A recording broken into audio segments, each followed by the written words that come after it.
ఇది ఒక శుభదినం.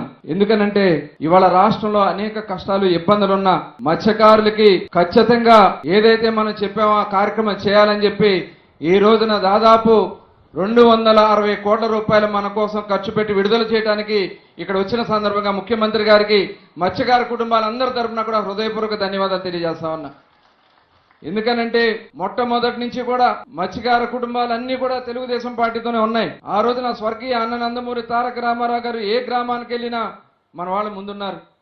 అలాగే మన కోసం ఆలోచించే ఏకైక నాయకత్వం కూడా గౌరవ ముఖ్యమంత్రి నారా చంద్రబాబు నాయుడు. ఆనాడు ఆయిల్ సబ్సిడీ వచ్చినా దానికి శ్రీకారం చుట్టింది నారా చంద్రబాబు నాయుడు గారి.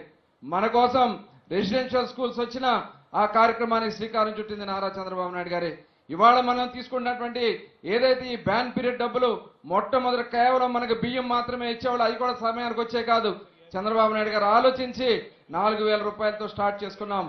గత ప్రభుత్వం 10,000 అని చెప్పి మాయ మాటలు చెప్పి చాలా ఎగ్గొట్టి చాలా మందికి ఏదో ఒక వంక పెట్టి కట్ చేశారు.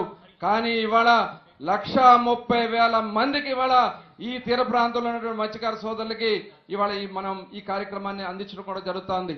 అదే కాదు, 5 సంవత్సరాలు వాళ్ళు ఏమీ చేయలే, మనల్ని మాయ మాటలు చెప్తూ వచ్చారు. ఫిష్ ఆంధ్ర అన్నారు. ఫిష్ ఆంధ్ర పేరుతో 100 కోట్లు దోచుకున్నారు తప్ప మనకి ఎక్కడ కూడా దారి చూపించినటువంటి పరిస్థితి లేదు.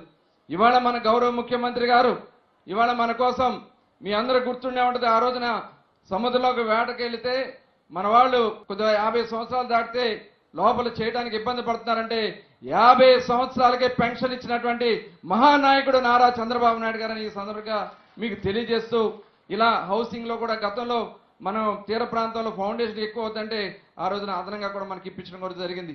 ఇలా మన గురించి ఆలోచించే నాయకుడు, మన కోసం ఉన్న నాయకుడు నారా చంద్రబాబు నాయుడు గారు. భవిష్యత్తులో మరి ఏదైతే మనలో ఉన్నటువంటి కేంద్ర ప్రభుత్వం గత ఫండ్స్ వస్తే ఒక్క పైసా కూడా ఆ ప్రభుత్వం ఖర్చు చేయాల, కానీ ఇవాళ మళ్ళీ ఆ స్కీమ్స్ అన్ని కూడా మరి పునరుద్ధరణ చేయడానికి కార్యక్రమాలు జరుగుతున్నాయి.